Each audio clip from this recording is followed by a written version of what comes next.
We're on the North Pacific 590, a boat designed for long-distance cruising. So this will be our performance test. Captain Boomies? Ahoy, hoy! I cannot wait to put this boat through her paces. I know she's not going to go super fast, but I'm excited to see what she can do. Let's get to it.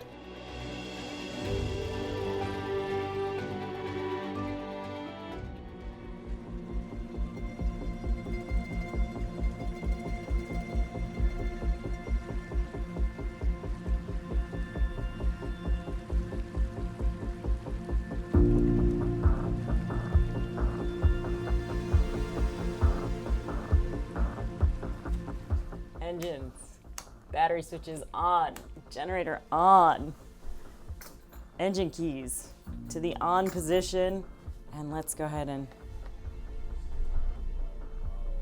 that's quiet. Oh, let's get underway.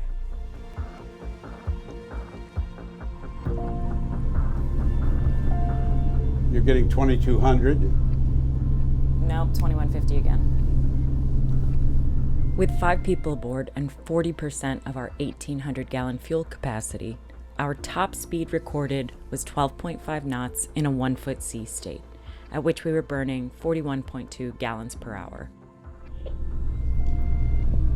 1,750. 1,750.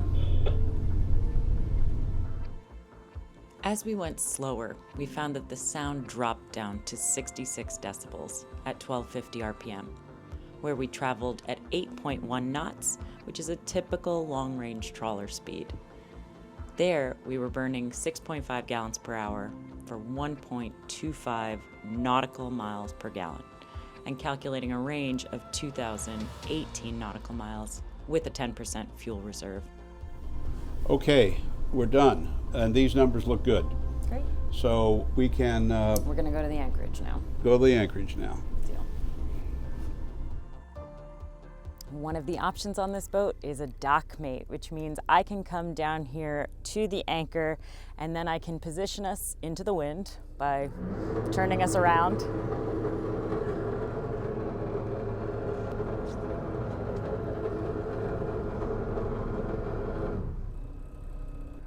Okay, so now that we're pointed into the wind, I can lower this anchor and I can even do that from the dock mate.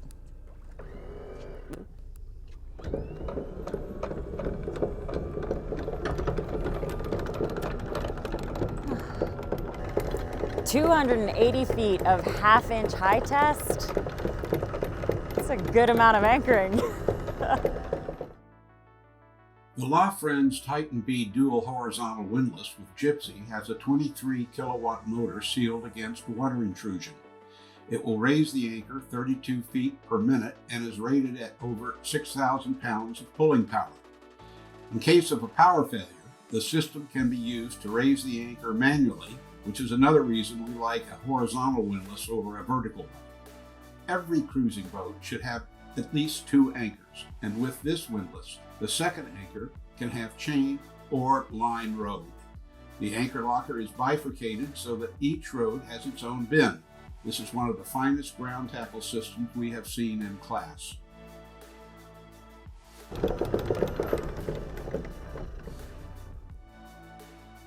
All right, that should be plenty of chain for lunch. The most important area in a motor yacht is the engine room. This is where the operator should be spending a lot of time, and it should be comfortable to spend a lot of time here. Captain Boomies, tell us about this engine room and what you see that you particularly like. I think it's really interesting that you said an owner-operator should spend a lot of time here, because you're so right. This engine room is unusually glorious with these over-the-top engine tables. I can put my coffee down, I can work on my engines, and also I can see myself in the reflection of these super shiny and robustly engineered engine mounts.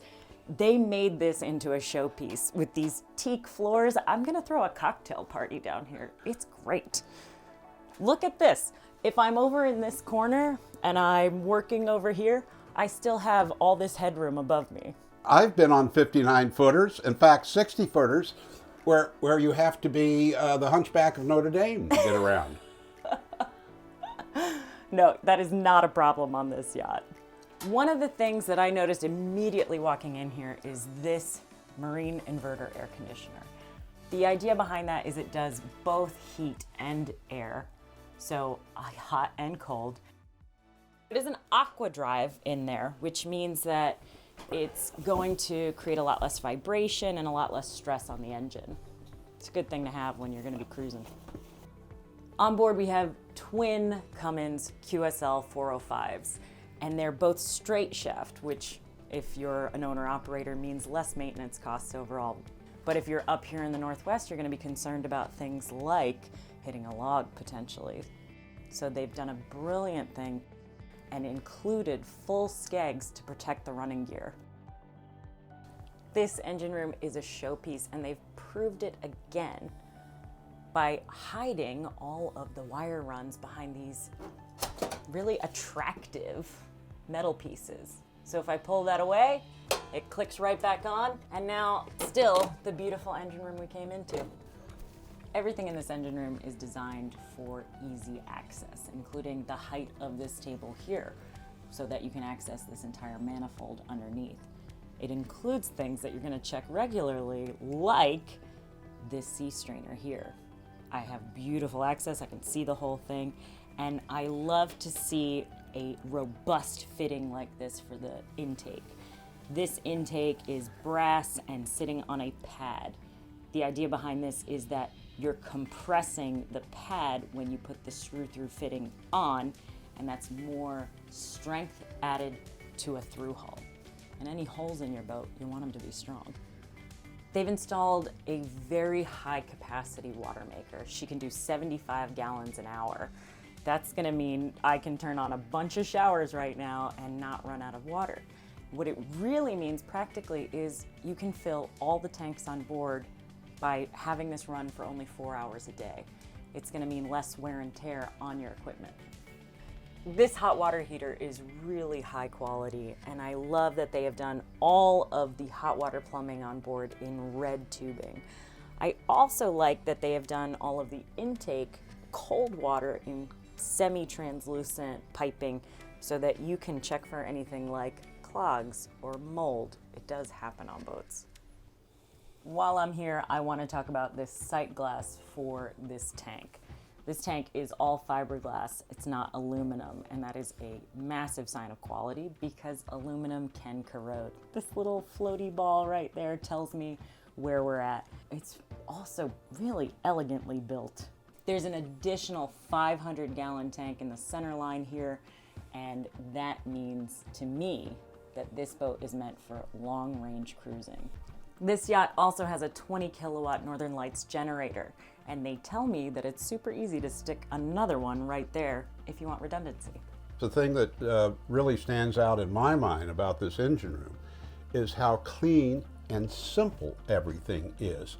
It's not cluttered with a lot of hoses, a lot of hydraulics, a lot of confusion, frankly. Any owner-operator can get the hang of this in a few hours. I fully expect people to be spending a lot of time down here. I know I would.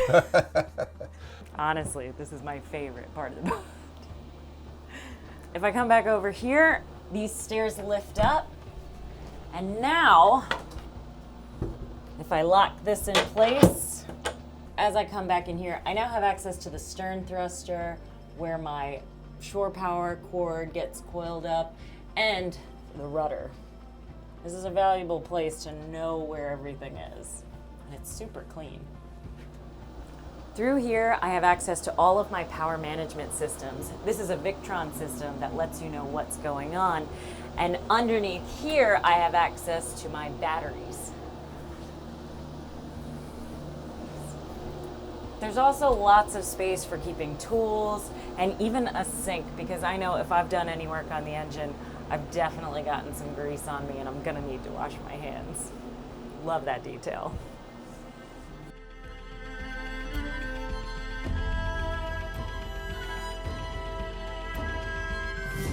Let's talk a little bit about what we've seen. This boat is not a speedboat.